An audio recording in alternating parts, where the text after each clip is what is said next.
The dizzying view from the 24th floor of the luxury residential building mesmerized Anna. The girl couldn't take her eyes off this fabulous beauty for several minutes. The panoramic window extended from floor to ceiling on the entire wall of the huge apartment. The views of the entire city could be seen through this window. There was a futuristic landscape on the right, the same skyscrapers with facades made of glass, shining in the sun. And older houses were on the left, nestled amongst the dense crowns of trees. Cars were passing somewhere below. They seemed like toys from such a height. All the hustle and bustle seemed to be somewhere far beyond these walls. Anna sighed and forced herself to return to the reality.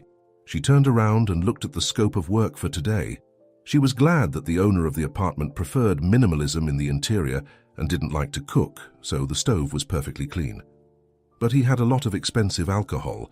Many restaurants would probably envy him.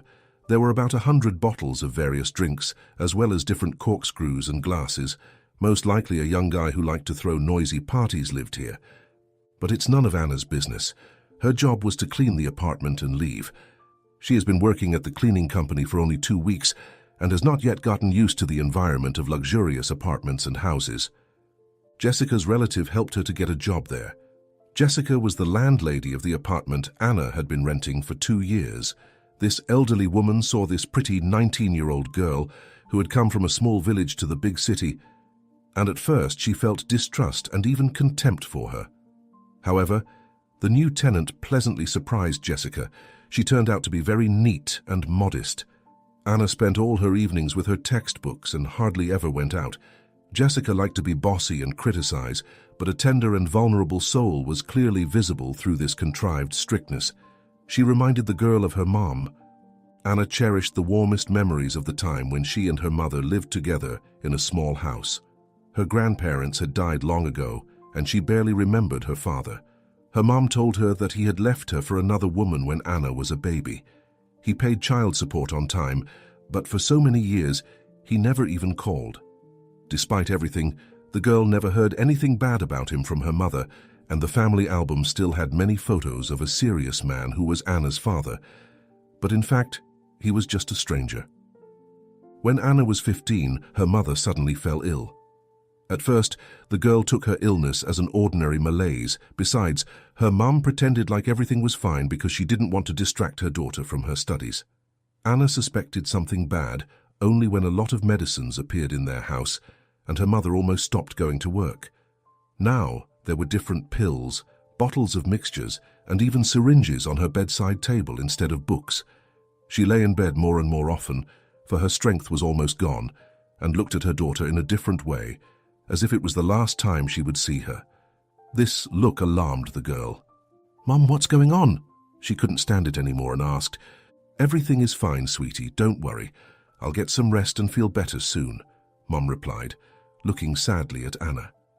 "You are saying that all the time, but you don't even have the energy to get up from bed." The woman sighed quietly. It was probably time to confess.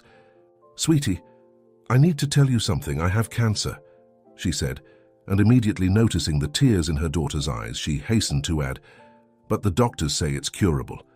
I'm getting treatment. I'll be fine."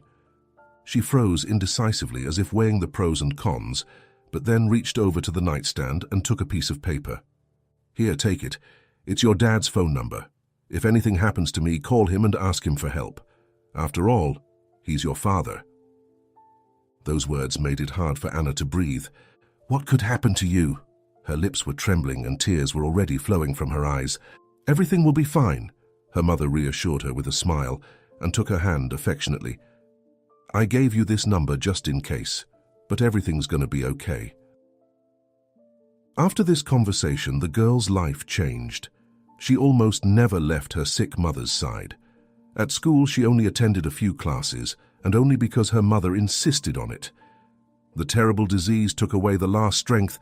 Soon the woman's condition worsened, and she was taken to the hospital. She never returned from there. Anna could not believe that her mother was gone. Even the sight of her dead body could not convince the girl that her mother had passed away. "No, it can't be," the girl mentally told herself. "This is some kind of mistake. Maybe it's just a nightmare. I need to wake up." Anna's neighbor Lily helped to organize the funeral. She took care of everything, seeing that Anna was completely lost. The elderly woman felt sorry for the unfortunate orphan and said, "Poor child, why is fate punishing you like this?" For Anna, the funeral was like a dream. She hardly understood what was going on. She just silently followed her neighbor, struggling to move her legs. After her mother's death, she dialed her father's number as promised. Deep in her heart there was hope that there was another person who would immediately come to her and protect her from all the troubles and sorrows. "Who is it?" a harsh female voice answered. "Hello, I need William," the girl said. The woman immediately inquired, "Why?" "I guess my father has a very jealous wife," Anna thought, and immediately replied, "I am his daughter, Anna." Anna heard some rustling and muffled whispering. Finally, a man said cautiously, "Anna, hello, what's wrong?" "My mum died." "Oh my gosh, what happened?" "She's been very sick," Anna informed. She didn't want to give any details now, because she could literally feel her father's wife listening curiously into their conversation. "Should I send you some money?" Anna's father asked. That was not what the girl expected to hear, but she decided to fulfill her mother's last wish. "My mum said you could shelter me, so they wouldn't send me to an orphanage." The man fell silent, but Anna could hear some whispering. The woman was indignant.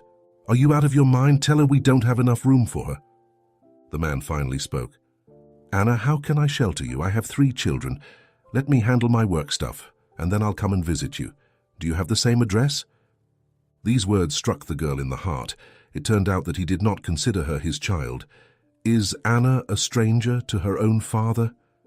He kept saying something else, asking about school, but the girl didn't listen. Her last hope vanished. Now she was left all alone in this cruel world. Anna ended up in the orphanage.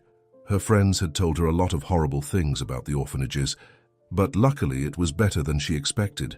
The orphanage actually looked like a summer camp. Caretakers and teachers worked diligently. The children were friendly. The only thing that upset her was the fact that no one would take her home. Over time, Anna got used to such a monotonous life, but when she graduated from the orphanage, she was confused. Of course, she was thinking about her future and made some plans, but facing freedom in the harsh adult life, she didn't know what to do. Finally, she could return to her village. Approaching this familiar and dear house, Anna stopped, not believing her eyes. The windows and the front door were open, and the wind fluttered the curtain, just like in her childhood. She saw the silhouette of a woman in the vegetable garden. Anna's heart raced faster. "Mom! Mommy!" An unrealistic thought flashed through her mind. Trying to breathe quietly and afraid to scare away the apparition, she quietly opened the gate and rushed to the woman. The woman turned to the girl, and a sigh of disappointment escaped from Anna's chest. "Mrs. Lily, is that you?" The woman looked at Anna in surprise and walked out to meet the girl. "My goodness, Anna, you look so grown up. You've become such a beauty." Anna looked silently at the well-tended vegetable garden. Lily spoke quickly as if to justify herself. "We've been taking care of your house, Anna. Look, everything looks the same as when you left. I hope you don't mind." The girl entered the house and looked around. Lily had time to clean up the house as well. Anna expected to feel the warm, happy feeling that enveloped her every time she returned home.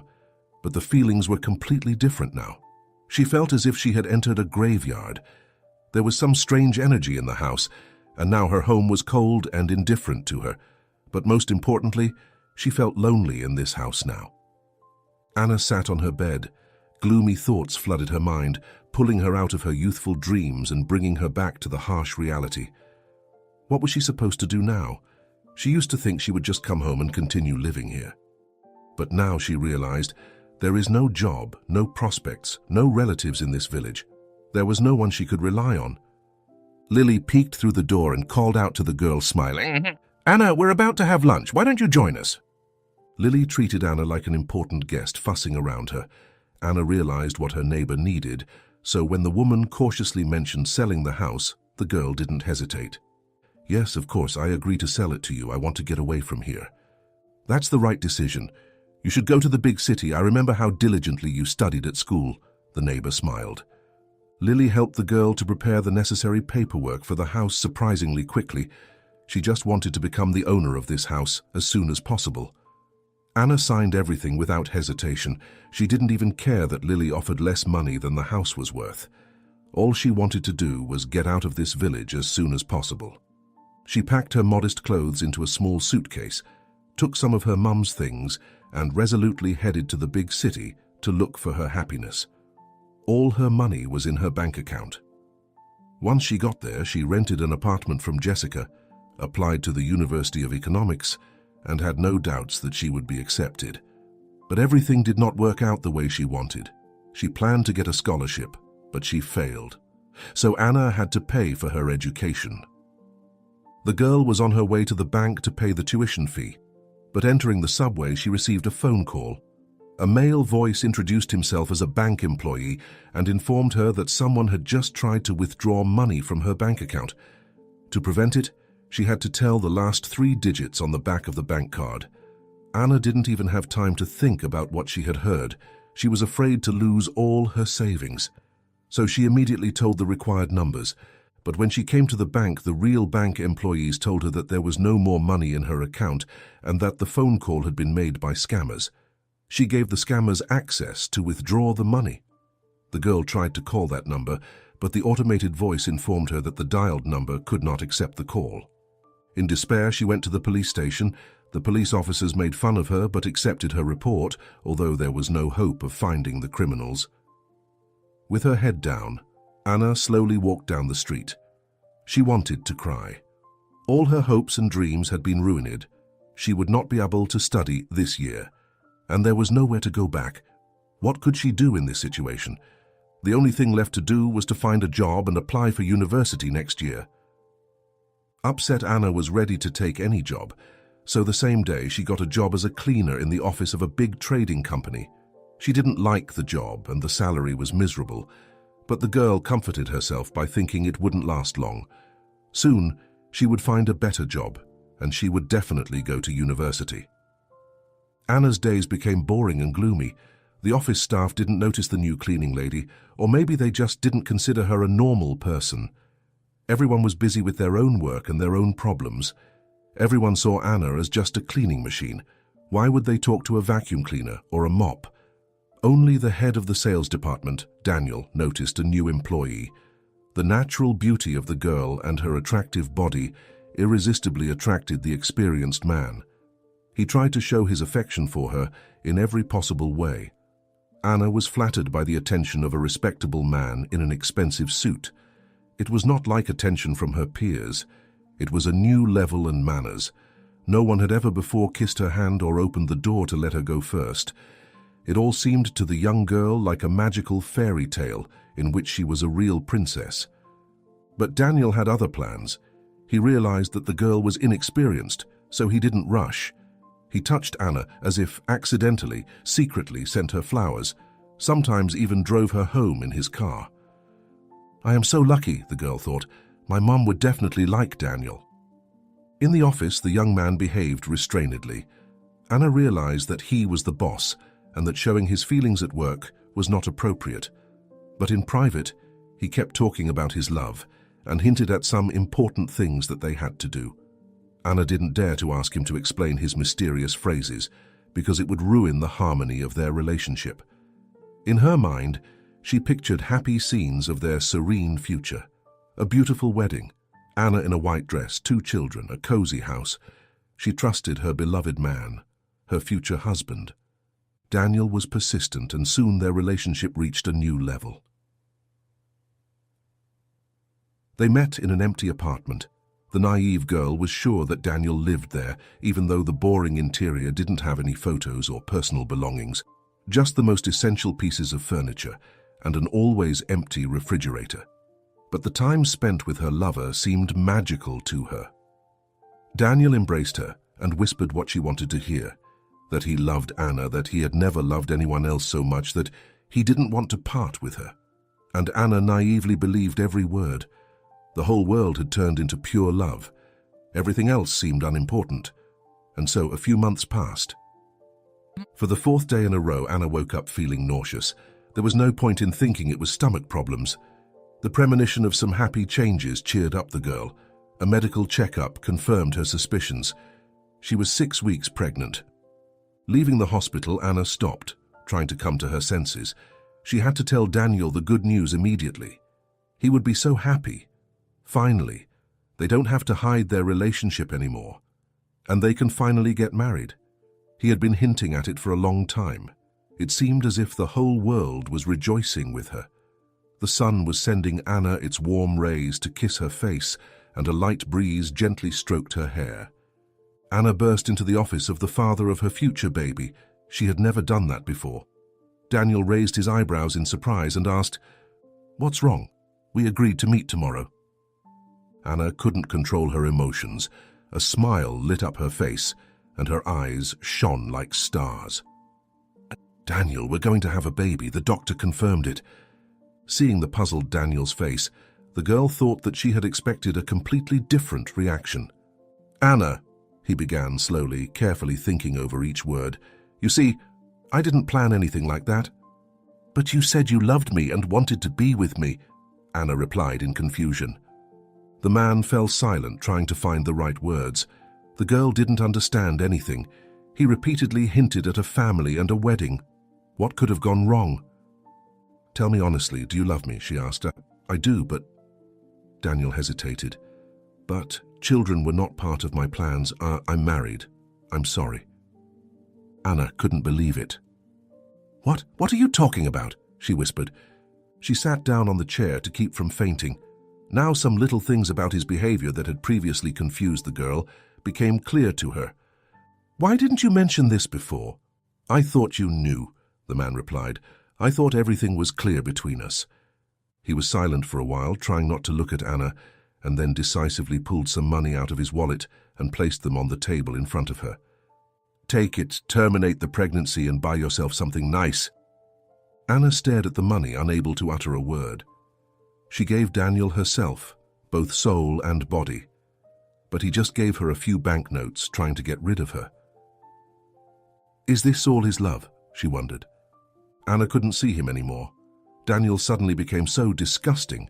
She ran out of the office, away from the liar, for whom only money and his own desires exist. Jessica met Anna at the entrance to the building and worriedly tried to find out what had happened because her anxious look frightened the woman. But Anna couldn't say a word. She went home and cried until morning. Her heart was broken by the betrayal of the man she trusted. She wanted to fall asleep and never wake up again. But early in the morning, the rays of the merciless sun forced Anna to open her eyes, swollen with tears, to get up and go to work again, to solve her problems and to go on with her life. But the security guard at the entrance of the office building stopped her abruptly. "Please go to the HR department. They are waiting for you there." The girl was surprised but went straight to the HR department. A fat lady in glasses saw her and asked indifferently, "Are you here to write a letter of resignation?" Anna was shocked by the unexpected question.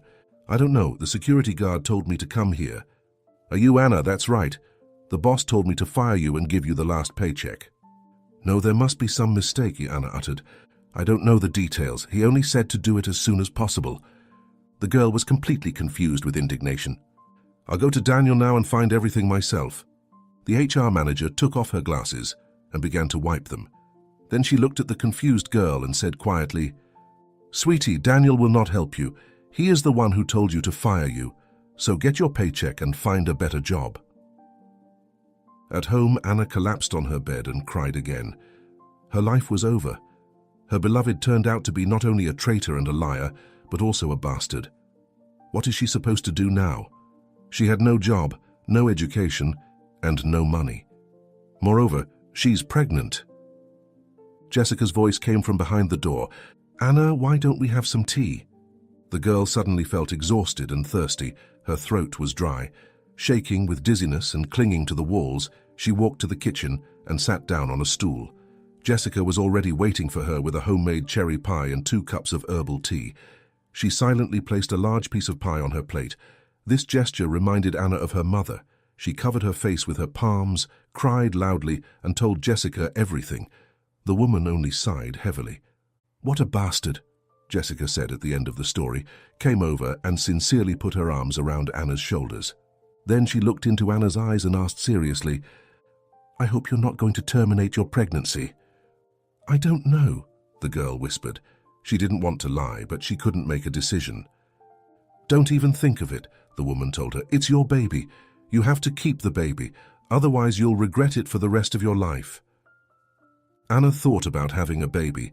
Until now it was just a simple fruit of love, an accidental fusion of male and female cells. She had not yet thought of it as a person who would grow and develop inside her. She imagined a baby with arms, legs, and a funny face. She put her hand on her stomach as if trying to feel her future baby. Motherly love was awakening in her. In the morning, Jessica knocked on Anna's door and, without waiting for permission to enter, opened the door, walked to the window, and opened the thick curtain. "Why are you still in bed? Go for a walk. It's good for you and the baby," she commanded loudly. Anna wasn't even mad at Jessica. She knew that the woman wished nothing but the best for her. "Listen," the woman said, "I talked to my niece. She works as a manager for a cleaning company, and she'll help you get a job there. She says the salary is decent and the conditions are acceptable. What do you think?" Anna jumped out of bed and hugged the woman gratefully. She immediately accepted the job offer. The orders were different, both difficult and easy, but customers often thanked the girl with generous tips. Today, Anna had to work at the house in the suburbs. The bus took her to the right stop. Anna looked around. There was a sense of peace and tranquility here. After the city noise, it seemed that someone suddenly turned off the volume. It felt so calm and peaceful here. The client's house was not far from the bus stop. It was a modern two-story mansion with a tidy territory around it. Anna pushed the intercom button to the right of the high iron gate, but no one answered. The girl waited for a while and pushed the button again. A heavy breathing came from the intercom. She heard groaning, and then the muffled sound of a falling body. At the same time, she heard a click that indicated that the gate lock was opening. Anna realized that something had happened. She quickly entered the yard and ran to the front door. It was locked. Looking around, the girl saw an open window. She wasn't sure about what she was doing, but still decided to climb through the window. What if someone needed help? Without thinking twice, Anna got into the house and rushed to find out what had happened. A young man was lying on the tiled floor near the front door. The girl bent down and shook him by the shoulders, trying to bring him to his senses. He was unconscious. Anna couldn't even hear him breathe. There was weird white foam on his pale lips. Anna put her ear to his chest and heard no heartbeat. Anxiety seized her. Was he dead? What is she supposed to do now? "I need an ambulance." The girl dialed the emergency service number and quickly explained the situation. The operator calmly listened to her, asked her about the right address, and informed her that the paramedics were on their way. Anna looked at the owner of the house lying on the floor. "Oh my gosh, he's so young. I hope the paramedics get here in time and save him," she thought. She suddenly remembered the instructions of her school teacher, who had once demonstrated the heart massage techniques on a mannequin. Okay. Sharp presses on the lower sternum, 100 times a minute. Deep, mouth-to-mouth breathing after 5 presses. This fragile girl focused and began to act. 1, 2, 3, 4, 5. Inhale. She repeated again and again. Her arms were already trembling, but she selflessly continued trying to revive the stranger. It was only 2 or 3 minutes, but it seemed like an eternity to her. The man suddenly breathed and opened his eyes. He stared into the face of the girl bent over him. "Are you an angel?" he whispered suddenly. "No, I'm Anna," she smiled. Her heart was beating frantically and seemed about to jump out of her chest. Nervous trembling engulfed her whole body. However, the joy of saving a human life overpowered all other emotions. Finally, she heard the siren of an ambulance pulling up. 2 paramedics quickly entered the house. "What happened?" one of them asked while examining the patient. Anna quickly described everything that had happened. "Are you sure his heart wasn't beating?" the paramedic asked. Anna described in detail how she had managed to bring the patient back to life. "Well done, you did everything right," he praised Anna. Meanwhile, the paramedics gave the guy an injection, put an oxygen mask on him, and did a cardiogram. At some point, the front door opened, and a young woman suddenly entered the house. She looked like a model on the cover of a popular magazine. Beautiful hair, an elegant dress, and an extremely expensive bag. Anna had once seen such a bag in one of the stores at the shopping center. Its price exceeded the girl's annual budget. "Paul! My goodness, what has happened?" She rushed to the man who was already on a stretcher. "Doctor, I'm his wife. What's wrong with him?" "Heart attack," the doctor answered briefly. "I can't say anything else right now. We'll examine him at the hospital." "Oh my gosh, why?" she exclaimed. Then she started crying and covered her face with her hands. But when the ambulance left, she suddenly turned to Anna and arrogantly asked, "Are you the cleaning lady?" "Yes," Anna replied fearfully. "Then what are you waiting for? Go ahead and clean the house," the woman ordered rudely, fixing her hair. Anna was shocked by such an abrupt change in her behavior, wondering at the calmness of the young woman who could have become a widow just half an hour ago. This rude lady took a shower, made a cup of coffee and relaxed in the living room, talking to someone on the phone. Anna heard some phrases from her conversation. "It didn't work out. Our plan failed. Yeah, I put poison in his coffee. I did it according to your instructions. Well, what else could I do? He's in the hospital right now. Don't worry. His business will be mine anyway. But now we need another plan." Anna quietly went into the kitchen. Had she gotten it right? Or had she just imagined it? Anyway, it was none of her business. Thoughts about the mysterious conversation didn't leave her mind until night. The next day was her day off. She woke up with a strange, uneasy feeling and immediately remembered the reason for her anxiety. After thinking a little more, Anna went to the hospital where the guy had been taken. For some reason, she felt responsible for his fate. She wanted to make sure that he was okay now. But in front of the hospital room, she felt uncertainty again. Would this stranger believe her? Still, Anna entered the room. Paul looked weak, but when he saw Anna, he rejoiced and waved at her friendly. "Hello, Anna, my savior." He smiled. The girl looked embarrassed. "I didn't think you remembered my name." "But you saved my life. I thought I was in paradise, and a beautiful angel would meet me at the entrance." Noticing the embarrassment on the face of his shy savior, he immediately added in a serious tone, "Pardon the inappropriate joke. My name is Paul." "Very nice to meet you," the girl smiled sincerely. "How are you doing? What do the doctors say?" The man said that he was getting better, but the doctors detected traces of a strange drug in his blood. However, Paul had no idea how this drug got into his body. The girl liked this good-natured, cheerful guy.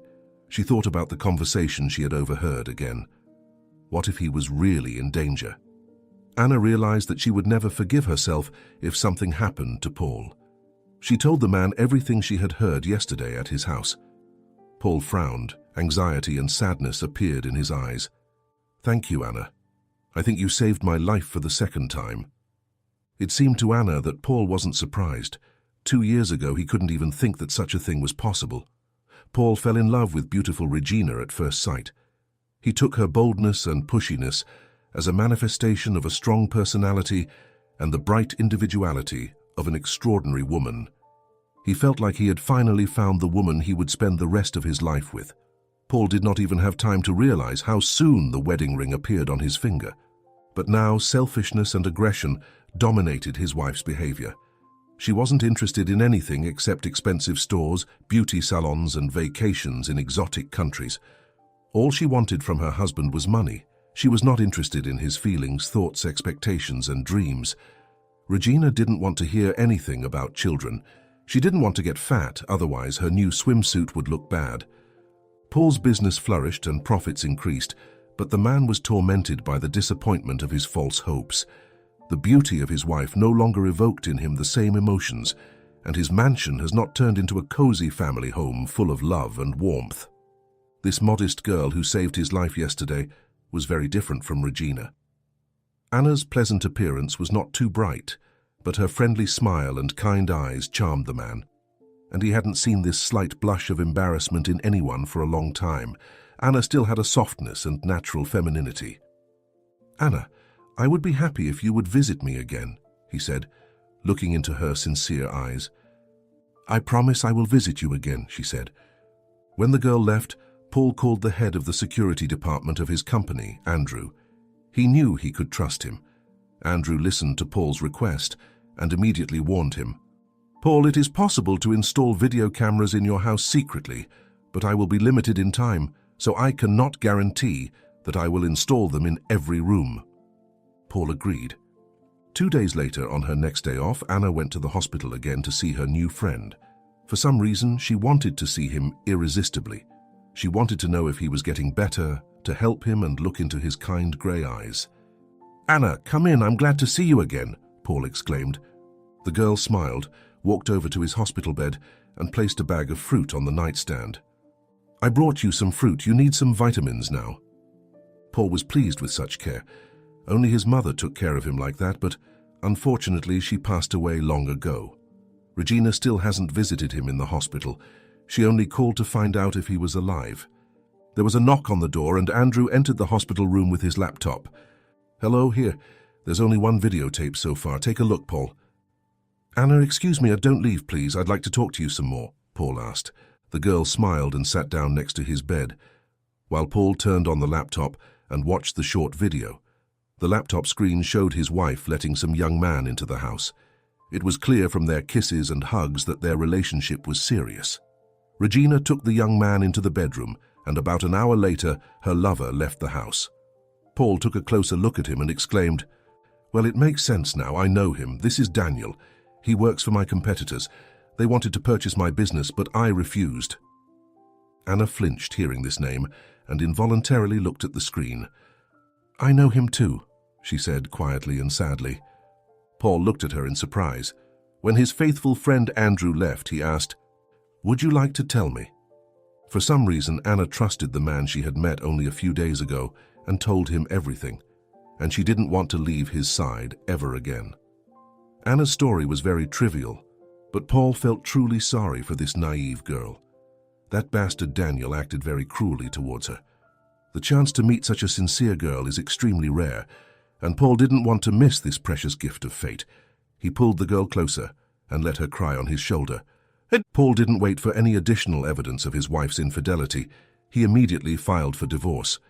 Regina filed a lawsuit for the division of property. On the appointed day, Anna came to court to morally support Paul. He was still weak after the poisoning and said that her presence helped him feel better. Over the past weeks, they had become very close to each other. They could talk for hours about everything. Their communication was sincere and relaxed, and both of them didn't want to part. Anna realized that this man had become very dear to her, but she was afraid of this feeling, for she was afraid of being deceived again. Several people were already waiting in the courtroom. Regina was sitting there looking triumphant. Daniel was sitting nearby. He was surprised to see Anna, but Paul was happy to see her. He waved at her and invited her to sit down. The lawyers were reading some long documents for a long time. Then they were talking to each other and the judge. Anna didn't understand much of what was going on, but she guessed that Regina wanted to get half of her ex-husband's property and business, and Daniel was trying to help her do it. Looking at him now, Anna felt nothing but disgust. How could she have loved him before? How could she have suffered so much after their breakup? Now she saw just a vile man who was willing to lie and even poison people just because of money. In fact, Regina and Daniel suited each other. After everything that happened, Regina still dared to claim the property of her husband, who earned it all with his intelligence and hard work. The judge suddenly asked if anyone wanted to make any comments on the case. Anna raised her hand decisively. "I'd like to add a few words." The judge was surprised but allowed the girl to speak. "I would like to say that Regina has no right to Paul's property. She cheated on her husband with this man." Anna pointed at Daniel. "This man is a liar and a scoundrel. He deceived me and left me pregnant, and then started a relationship with his competitor's wife to get his business." Everyone fell silent. Daniel pretended that Anna was not talking about someone else, not about him, but Regina looked at the girl with eyes full of hatred. Only Paul couldn't take his admiring gaze off Anna. This shy girl had dared to do such a brave gesture for his sake. The judge asked Anna in a tired voice, "But what do I need this information for?" Anna quietly pinched herself, trying to calm down. "To see their true faces and make the right decision," she muttered quietly. The judge slammed the folder shut and pronounced, "The court retires in the deliberation room to make a final decision." Paul walked up to Anna and hugged her gently. The girl was about to cry. "I'm sorry, I must have ruined everything," as she whispered. "No, what are you talking about?" the man exclaimed, looking her straight in the eyes. I just realized what an amazing girl you are. I love you, and I will be happy if you agree to be my wife." Anna could no longer hold back her tears, but now they were tears of happiness. She hugged the man tightly, closed her eyes, and whispered, "I'd be happy to be your wife. I love you too." Paul was not worried about the court's decision. Regina knew a lot about the fashion industry, but she didn't know anything about jurisprudence. She was sure she'd get everything she wanted, and she'd probably already convinced Daniel of that. However, she didn't take into account the fact that when she married Paul 2 years ago, Paul already owned the company and the real estate. In other words, all of Paul's assets were obtained before the marriage. Everything belonged to him by law, and there was nothing to divide. Therefore, he generously allowed his unfaithful ex-wife to keep all the gifts that he gave her, but nothing more. A month later, Paul and Anna got married and were looking forward to the birth of their baby. But one day, Regina unexpectedly showed up at Paul's office. She came in a sexy dress and with bright red lips. "Hello, my love. How are you doing?" she said, trying to sound sexy. Paul only grinned, looking at his ex-wife's pathetic attempts to seduce him. "Everything is going great without you," he said, not hiding his annoyance. Regina continued her speech. "Look, things didn't work out well for us. I've wasted almost 3 years of my life with you, but ended up with almost no money." Paul was shocked at her insolence. "Be grateful I didn't go to the police." "Come on, I didn't do anything wrong," Regina said in an innocent voice. "Besides, you took all the stuff and jewelry I gave you. Oh, and what about a brand new car? Doesn't it make you happy?" Paul said. The woman could hardly control her emotions. Anger overwhelmed her. "Honey, my car needs to be fueled and washed, and it requires money," she said. At first, Paul wanted to ask why her lover wasn't supporting her, but he decided not to hurt her even more. He already knew that right after the divorce, Daniel had disappeared from Regina's life forever. "Snack! Maybe you should finally start thinking about getting a job," Paul asked. Regina's patience was running out. Her attempt to evoke compassion in her former husband failed, but she tried to continue the conversation calmly. "That's exactly why I'm here. Give me a job, please." "We don't have any available positions right now," the man replied confidently. Regina resentfully turned away to the window. "But actually, I can hire you as a cleaning lady," Paul suddenly said. "Are you kidding me? Are you trying to humiliate me?" The woman instantly got mad. "No, but this way you can prove that you've changed."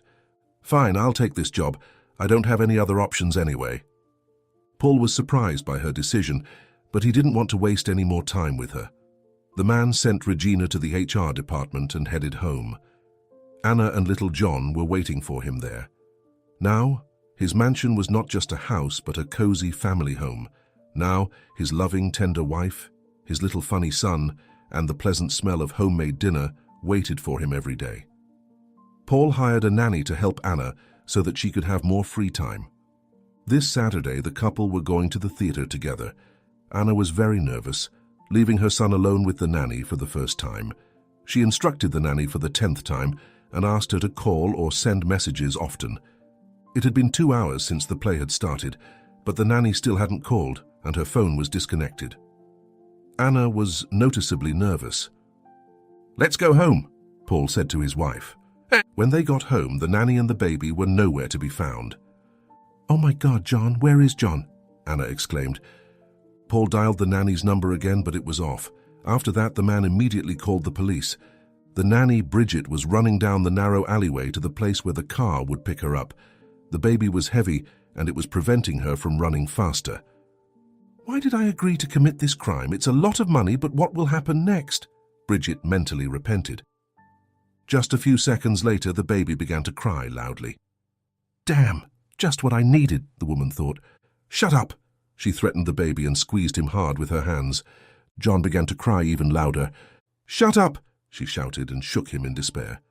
The boy would not calm down. Suddenly, a huge black dog jumped out and, baring its teeth, blocked the woman's path. She stopped in shock. Bridget had been afraid of dogs since childhood. She tried to step back, but the dog jumped closer and barked. Fear paralyzed the woman. She clutched the infant and couldn't move. "This is the end," she thought. The siren of a police car could be heard at the end of the street. It was useless to run. Paul and Anna pulled up in their car. The young mother ran out of the car and rushed to her baby. Only after clutching the crying John to her did she exhale and start crying, kissing his little hands. The black dog was jumping happily around them. The police officers handcuffed Bridget and put her in the car. A curious neighbor came out of his house to see what had happened. "Do you know whose dog this is?" Paul asked, stroking the dog gratefully. "It's Samuel's dog. Its name is Bruce," the man answered. A young family with a baby used to live with him. Bruce was always by their side. But then they moved to another city, and the dog stayed here with the elderly Samuel. Unfortunately, Samuel recently got sick and died, so now Bruce is all alone. We feed him, but we can't adopt him because we have a cat. Bruce seemed to realize that this was a conversation about him. He came closer and sat down in front of Paul. The dog looked intently into Paul's eyes. "Bruce, would you like to live with us?" Paul asked. The dog whined approvingly. "Well then, get in the car," he said, and opened the car door. "What a good boy." Anna smiled and stroked the dog's head. Bridget didn't even try to justify herself or lie. She said that Regina had hired her to steal the baby and promised to pay her generously. Police officers immediately arrested Paul's ex-wife, and soon she pleaded guilty. "Yes, it was my idea to steal that baby," she shouted in a rage. "I only wanted justice. I've wasted so many years, but I don't have anything else besides expensive clothes and diamonds. I'd give them the baby back. I just needed the money." She panicked and even confessed that she had tried to poison her ex-husband and said it was the idea of her lover, Daniel. Now they were facing a significant jail sentence. Paul went down to the kitchen. A soft music was playing there. Anna was cooking something for dinner. Paul approached his wife from behind, gently embraced her, and kissed her neck. She froze, catching her breath, stopped chopping vegetables, turned around and kissed her husband too. John was playing in the corner of the kitchen. Bruce settled down next to the boy and watched him curiously. "Sweetheart," the man whispered, looking into his spouse's eyes, "maybe we can have a few more babies." The young woman laughed, snuggling up to Paul. "All right, just let there be at least one girl among them."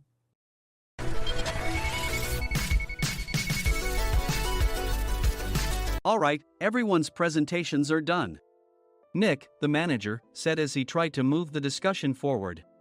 "Excuse me, I haven't. I recently found out something." Nick interrupted me and began to speak. "There's apparently someone in this department who didn't graduate high school and is just a part-timer. Meetings should be for employees only." Absolutely right. His lackey, Mike, of course, agreed with Nick. "I'm leaving." After leaving the meeting room, I started to shut down my computer. I noticed that an email had arrived, not in my personal inbox, but in the company's shared email. Thinking, there's no point in speaking up, no one will listen, I went home quietly. The next day, I heard a commotion from Nick's desk. He was staring at his computer screen, his face pale. "Nick, is something wrong?" Mike looked at the screen with him. And he turned even paler than Nick. Why is he so angry? Knowing the reason for Mike's distress, I thought to myself, serves them right. My name is Adam. My mother passed away when I was in the 9th grade, and I was raised by my father. Well, you could hardly call it being raised. After my mother passed, my father changed. He drowned his sorrows in alcohol, and though he still went to work, he squandered our living expenses on horse racing.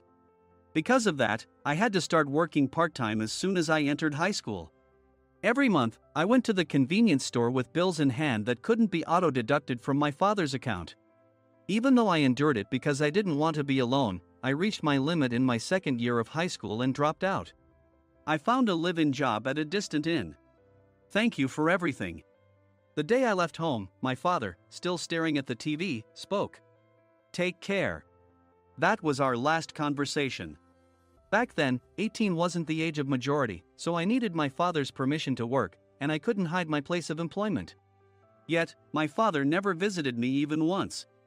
I kept working just to survive, and before I knew it, I was 42. Years of hard work paid off, and I was transferred to the headquarters.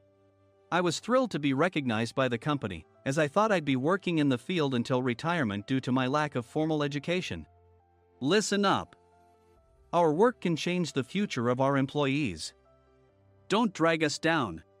On my first day after the transfer, Nick, dressed in an expensive suit, spoke sternly. There was a reason for this. Our inn was located in a prominent tourist destination, known so well that everyone in the state could sing its commercial jingle. At its peak, we had 5 locations within the state. But that was long ago. Due to financial difficulties and aging facilities, only the place where I had worked for many years and the original establishment remained. I was prepared to lose my job anytime, but now there was a glimmer of hope. With the rise of social media, the tourist area where the inn was located started gaining attention again. Depending on how hard the sales department, where I was transferred, worked, we could either thrive or be forced to give up this prime location to the new hotel chains continuously popping up. For Nick, who had switched careers from another industry to strengthen our sales, this was a battle he couldn't afford to lose. I understood why he had to be strict. I will do my best. Nick sneered at my enthusiastic declaration. Did you not hear what I said? I'm sorry. I thought I was listening carefully. Out of habit from years of customer service, I apologized reflexively, though I had no idea what had offended him. Someone was watching me with a smirk. In this department, there are those who are expected to excel and those who have been shoved here because they have nowhere else to go. You are the latter. It was Mike, the section chief. He's 7 years younger, at 35. But he was called to headquarters much earlier than I was and had been moving around within the headquarters ever since. I'm not jealous, but I can't accept that he's my boss. Graduating from a prestigious university, he has an unusually high pride and caused many problems as a newbie, making things very difficult for me when I was the front desk leader. When I found out Mike was transferred to the sales department a month before me, I was disheartened. Mike is right. With just a middle school diploma, there's not much you can do. Don't even think about achieving results. As if I didn't exist, Nick remarked, I'm thirsty. Mike eagerly ran to the coffee maker. It seems Mike is Nick's lackey. I regretted being happy about my transfer to headquarters, wishing I had stayed on site forever. Send a direct mail to every company on this list by the end of the day. Nick only assigned me tasks that even a new graduate could handle. What? There are over 1,000 companies. You want me to send to all of them by today? Yes, if you and your fellow misfits split the work, even those with nowhere else to go should finish by today. I glanced at the employees typing away expressionlessly. They were worn out from customer service, only thinking about leaving on time, or were women reassigned after having children, with zero motivation for work. Even Sam, a new graduate from the same university as Mike, who was supposed to be among the expected achievers, had no enthusiasm for the job, having joined the company wanting to do customer service. I don't care what they say, I plan to quit anytime, he said. Only Nick and Mike were highly motivated, making all the decisions between the two of them. I originally only wanted to work at the inn to survive and had no particular attachment to this job. I swallowed my words, thinking I had no right to reprimand them. About a month after the transfer, Nick told us with a frustrated look. To commemorate the 50th anniversary, we've decided to create a plan exclusive for one group per day. Originally, Mike and I were supposed to come up with it, but our president, Mr. Thompson, insists on hearing everyone's opinions. So, you all get a chance. As Nick explained, Mike began handing out prints. Make sure not to embarrass Nick. If your ideas are half-baked, you'll have to redo them. It seemed that they had printed his handwritten notes by Mr. Thompson, which included several questions and a section for free responses. It made sense why Nick had to seek our input, given that all responses had to be submitted to Mr. Thompson. We were given a week to think about it, and a meeting was scheduled to compile our ideas. My plan is to let guests enjoy both the old and modern America. Nick began the presentations. Guests would watch a master confectioner at a nearby traditional sweet shop make sweets in front of them. The welcome drink would be premium tea in a bottle. Nick's plan was certainly attractive. After his presentation, Nick called on us to present in the order we were seated. Just as I stood up for my turn. All right, everyone's presentations are done. Excuse me, I haven't. I recently found out something. Nick interrupted me. There's someone in this department who didn't graduate high school and is just a part-timer. He was likely talking about me. I joined the company as a part-timer and was made a full-time employee when I turned 20. That was 20 years ago, so Nick and Mike probably had no chance to know until recently. Meetings should be for employees only. Absolutely right. After that, Nick kept creating opportunities to solicit everyone's opinions, purposefully excluding me from speaking. The meeting unexpectedly heated up and went past the scheduled end time. A few people asked to leave, and the discussion continued with the remaining few. Still here? Normally, you'd leave in that situation. Though I had no attachment to the job initially, hearing kind words from customers made me want to make them happier. For someone like me, with nowhere to go, the inn was my home and customer service was my life. I felt pathetic about my current self. I'm leaving. I left the conference room and started shutting down my computer. I noticed an email had arrived, not in my personal inbox, but in the company's shared email. Thinking no one would listen to what I had to say anyway, I quietly went home. The next day, while preparing the DM as instructed, I heard a commotion from Nick's desk. In his haste to stand up, he hit his knee on the desk. He stared at his computer screen, his face pale. Nick! What's wrong? Mike, thinking he should be the first to rush over, approached Nick while still wearing his coat. He peered at the screen with Nick. And he turned even paler than Nick. Why is he so angry? Who is responsible for this company? Nick, more irritated than ever, asked, and Mike answered without checking. Probably Sam. Sam wasn't there because he was attending a morning training session for new hires. Nick gave up on getting angry and returned his gaze to the screen. They were looking at an email that arrived right after the end of the working day yesterday. Apparently, no one, including me, had checked it before leaving. The email was from a large company that used us for their annual employee trips. The president and executives of that company also frequently used our services personally. President of the company, Mr. Mason himself had declared that neither he nor his company would ever use our services again. Well, some companies cancel their employee trips or stop using our services due to financial struggles. Let's just move on. Mike kept wiping the sweat from his forehead with a handkerchief. Knowing why Mike was so agitated, I quietly watched their interaction. Do you know how much revenue we get from that company? We can find other guests to fill the rooms, but we'll lose the banquet costs, gift shop revenue, rental car fees, and more. Moreover, the gifts were supposed to be prepared by the traditional confectionery shop involved in Nick's proposed plan.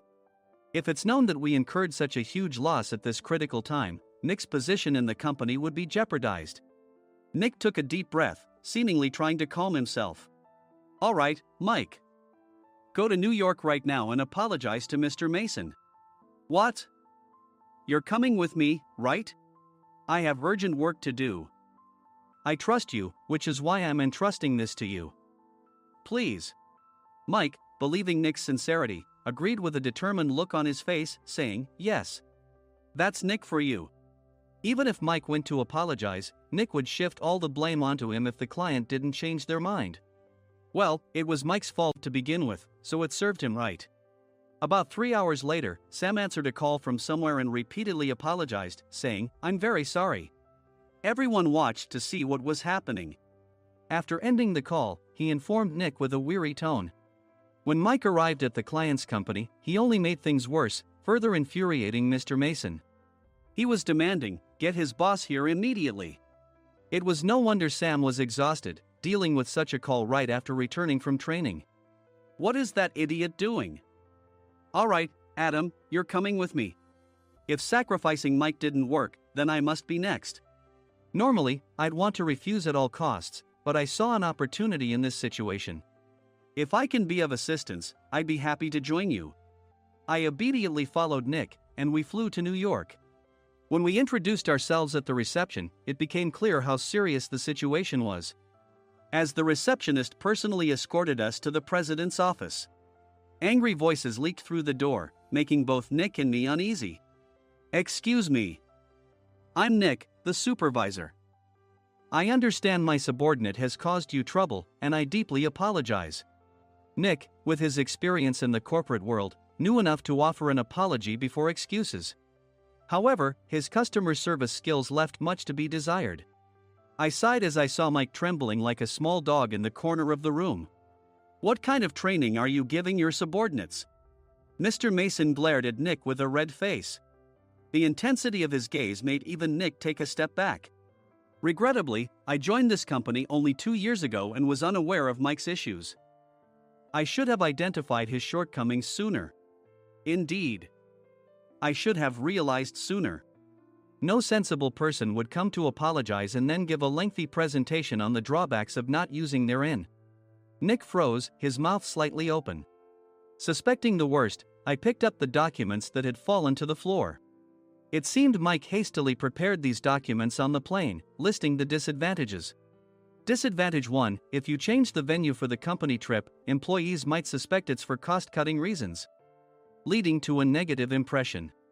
Reading it aloud half-jokingly, Nick snatched the papers from my hand and checked the contents with a furious expression.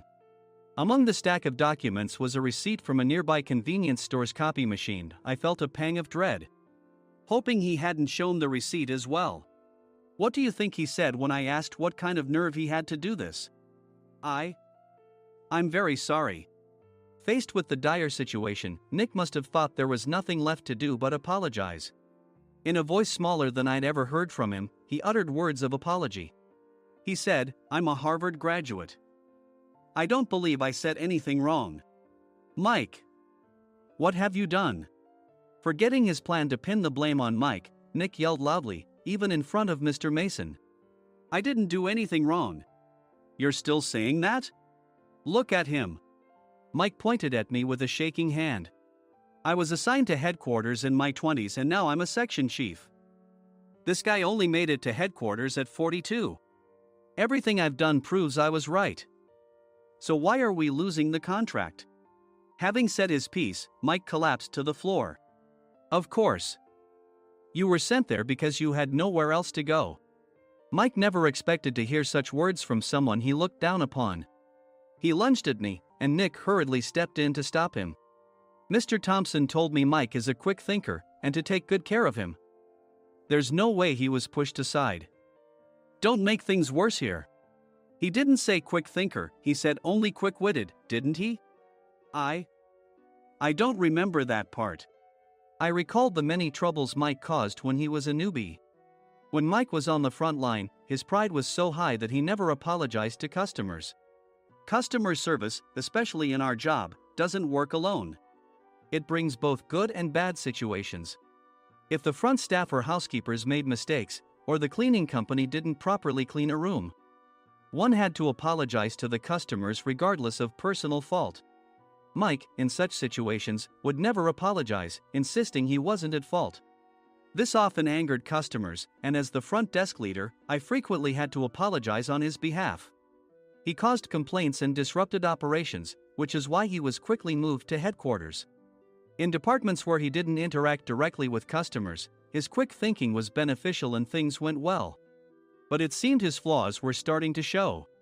Corporate reservations are supposed to be entered into the system by the sales representative. But a quick check yesterday revealed that more than 10 items were missing from the client's reservation. The handover document clearly stated what needed to be prepared.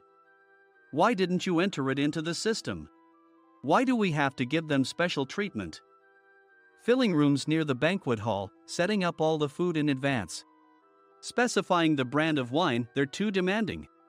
No wonder he always angered customers, I thought, feeling a headache coming on. Grouping them in rooms near the banquet hall is for our benefit too. It makes it easier for the staff to set up beds and serve breakfast since everyone's schedule is synchronized. As for the other requests, Mr. Mason suggested them to lighten our load. I didn't know that. Nick finally seemed to realize that Mike was the one who had angered the client. What did you say to them? I just told them we wouldn't give them special treatment anymore. We shouldn't waste effort on things that don't bring in money.